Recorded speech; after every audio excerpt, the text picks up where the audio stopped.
हिंदुस्तान सवाल पूछ रहा है। स्मृति ईरानी जी, जिस क्षेत्र से आप सांसद बनी है ना, उसी क्षेत्र के लोग आपको बुला रहे हैं। कब पहुंच रही हैं? 400 का सिलेंडर कहाँ गया? सिलेंडर रानी कहाँ गई? जो मनमोहन सिंह जी को चूड़ियां भेजा करती थी, वो स्मृति ईरानी कहाँ गई? जनता ढूंढ रही है। जनता तो पूछ रही है, स्मृति ईरानी जी, आप अपनी चूड़ियां ले जाकर मोदी को दे दो। मोदी तो जुमलेबाज फोटो मैन है, दूसरों के कार्य को अपना कार्य बताकर की जो घटना एक विद्यालय से चलकर आज पूरे भारत में पहुंचा है, ये शर्मसार घटना है। और आज देख रहे हैं, हिंदुस्तान देख रहा है कि जब से बीजेपी सरकार, एनडीए सरकार 2014 में सत्ता में आई है, पूरा हिंदुस्तान देख रहा है, तब से धर्म की राजनीति देश में बढ़ी है। पहले आप देखिए, पंजाब में हिंदू और सिख को लड़ाया गया। उसके बाद आपने मणिपुर देखा, ईसाई और हिंदू लड़ गए। आप हरियाणा देख लीजिए, यहाँ पर हिंदू और मुस्लिम की लड़ाई आपस में हो गई। और विद्यालय तक ये जो धर्म की लड़ाई है, आज विद्यालय तक पहुँच गया। और सबसे बड़ी शर्म की बात यह है कि जो अध्यापिका आज के युवा को जनरेट करती है शिक्षा, वो विकलांग शरीर से तो जरूर है, लेकिन वो दिमाग से विकलांग है। एक बच्चे को बुलाती, हम भी पढ़ाई किए हैं, हमें भी दंड मिला है, तो हमें सबको मुर्गा बनाया जाता था, एक दूसरे का कान पकड़ के उठाया बैठाया जाता था।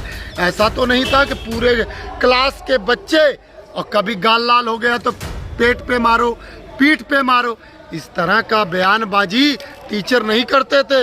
हम तो ये भी नहीं जानते थे कि ये पंडित है, ठाकुर है, मियाँ है। जामिया वर्ल्ड, इंसाफ की आवाज। केस से हम नहीं डरते हैं। ये भारत के वो किसान के बेटे हैं जो दिन रात सांप और बिच्छू के बीच सोते हैं। और ये मोदी जैसे हिटलर से हम नहीं डरते हैं, क्योंकि किसान के बेटे पहले हैं और हमारे घर से बॉर्डरों पे भी रक्षा होती है। मोदी को बनाना जानते हैं तो मोदी को गिराना भी जानते हैं। नमस्कार। और ये मुजफ्फरनगर की जो घटना एक विद्यालय से चलकर आज पूरे भारत में पहुंचा है, ये शर्मसार घटना है। और आज देख रहे हैं, हिंदुस्तान देख रहा है कि जब से बीजेपी सरकार, एनडीए सरकार 2014 में सत्ता में आई है, पूरा हिंदुस्तान देख रहा है, तब से धर्म की राजनीति देश में बढ़ी है। पहले आप देखिए, पंजाब में हिंदू और सिख को लड़ाया गया। उसके बाद आपने मणिपुर देखा, ईसाई और हिंदू लड़ गए। आप हरियाणा देख लीजिए, यहाँ पर हिंदू और मुस्लिम की लड़ाई आपस में हो गई। और विद्यालय तक ये जो धर्म की लड़ाई है, आज विद्यालय तक पहुंच गया। और सबसे बड़ी शर्म की बात यह है कि जो अध्यापिका आज के युवा को जनरेट करती है, शिक्षा देती है। आपने टी शर्ट पहन रखा है, भारत जोड़ो यात्रा। बीजेपी कह रही है भारत तो पहले से जुड़ा हुआ है। राहुल गांधी जी नोटंकी कर रहे हैं। राहुल गांधी जी तो इस नफरत की बाजार को किस तरह तोड़ रहे हैं, वो तो बता रहे हैं। 2014 से 2023 तक अगर आप देखे होंगे या देख रहे हैं, पूरा हिंदुस्तान देख रहा है, महंगाई पे, बेरोजगारी पे, किसान पे कहीं डिबेट, कोई बात नहीं, सिर्फ हिंदू मुस्लिम। लोग कह रहे हैं मोदी जी को महंगाई के लिए नहीं लाए, देश मजबूत करने के लिए लाए, देश बचाने के लिए लाए। वो काम हो रहा है। का देश तो कांग्रेस काल में मजबूत हुआ, सभी चीज का राष्ट्रीयकरण हुआ। और मोदी जी जब 2014 से आए हैं और 10 साल में उन्होंने सारे राष्ट्रीयकरण को प्राइवेटकरण कर दिया। कह रही है कांग्रेस ने बर्बाद कर दिया 70 साल में देश को। कांग्रेस का ही देन है जो आप चंद्रयान का लैंडिंग चंद्रमा पे देख रहे हैं। कार्यकाल तो मोदी जी का है। इसरो का गठन एक दूरदर्शिता सोच के कारण 21वीं सदी में पूर्ण होता है। और मोदी जी आज क्या सोच रहे हैं? मंदिर, मस्जिद के नीचे मंदिर और मंदिर के नीचे बुद्ध सभ्यता। अरे 21वीं सदी चल रहा है, कोर्ट है, बहुत सारी संस्थाएं हैं। आप धर्म पे राजनीति कर रहे हैं तो अदर धर्म वाले भी राजनीति करेंगे। आप उन्हें छेड़ेंगे तो क्या आपकी आरती उतारेंगे? आपकी आरती उतारेंगे। उन्होंने भी देश के लिए कुर्बानी दिया। कौन थे? उन्होंने में कौन? कौन उन्होंने में कौन? हमारे देश के लिए कुर्बानी सिख दिए, हमारे देश के लिए कुर्बानी ईसाई दिए, हमारे देश की कुर्बानी के लिए मुसलमान दिए, हमारे देश पे कुर्बान हुए हिंदू दिए कि नहीं दिए? आज सत्ता के लिए आप धर्म पे लड़ाई करवा रहे हैं। अच्छा। धर्म पे लड़ाई करवा रहे हैं। एक योगी आदित्यनाथ जी बैठ गए हैं, बुलडोजर चला दे रहे हैं। टीचर अब मारेंगे भी नहीं बच्चों को, ये बताइए। विपक्ष राजनीति कर रही है। टीचर का बयान आपने सुना पत्रकार महोदय? कह रहे विकलांग हैं हम। विकलांग है वो, विकलांग शरीर से तो जरूर है लेकिन वो दिमाग से विकलांग है। एक बच्चे को बुलाती, हम भी पढ़ाई किए हैं, हमें भी दंड मिला है, तो हमें सबको मुर्गा बनाया जाता था, एक दूसरे का कान पकड़ के उठाया बैठाया जाता था। ऐसा तो नहीं था कि पूरे क्लास के बच्चे, और कभी गाल लाल हो गया तो पेट पे मारो, पीठ पे मारो, इस तरह का बयानबाजी टीचर नहीं करते थे। हम तो ये भी नहीं जानते थे कि ये पंडित है, ठाकुर है, मियाँ है, एओ है, हम तो इन शब्दों को भी नहीं जानते थे। बयान आया, उन्होंने कहा कार्रवाई होगी। कि कौन बयान दिया? स्मृति ईरानी इस पर।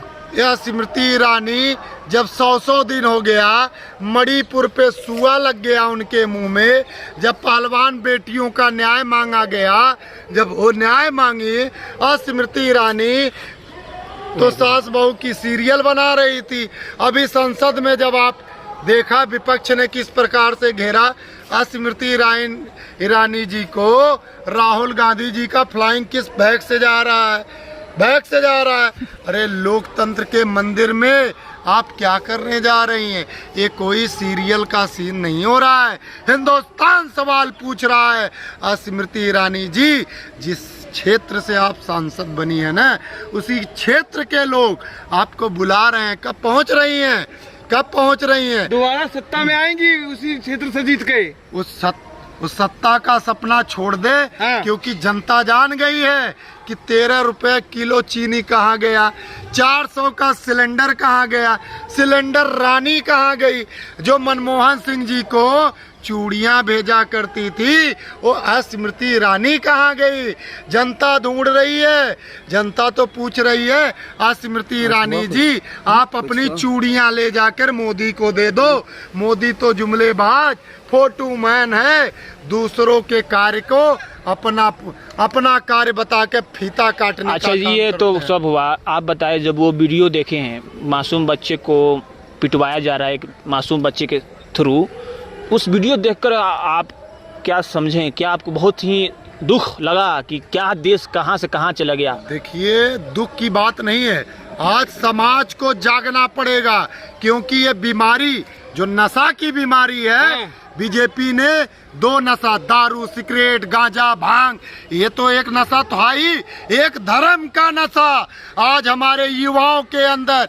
युवा तो छोड़िए, आज हमारे जो सीनियर पर्सन्स है वो भी धर्म की नशा में बच गए हैं और हिंदुस्तान को जला रहे हैं, नफरत में पल रहे हैं। और उसी नफरत को खत्म करने माननीय राहुल गांधी जी, राजीव गांधी जी के, इंदिरा गांधी जी के, पंडित जवाहरलाल नेहरू के, पूर्व प्रधानमंत्रियों को सपनों को साकार करने के लिए जमीन पर उतर गए हैं। और आज बीजेपी घबरा चुकी है और राहुल गांधी जी खुल के बोल रहे हैं कि 2024 में इंडिया सरकार बनाने जा रही है। और हम सब राहुल प्रियंका गांधी सेना के, हमारा सबका संकल्प है कि माननीय राहुल गांधी जी को देश का प्रधान सेवक बनाना, देश का प्रधानमंत्री बनाना और सुरक्षित करना। इस नफरत बड़ी बाजार में मोहब्बत फैलाना है।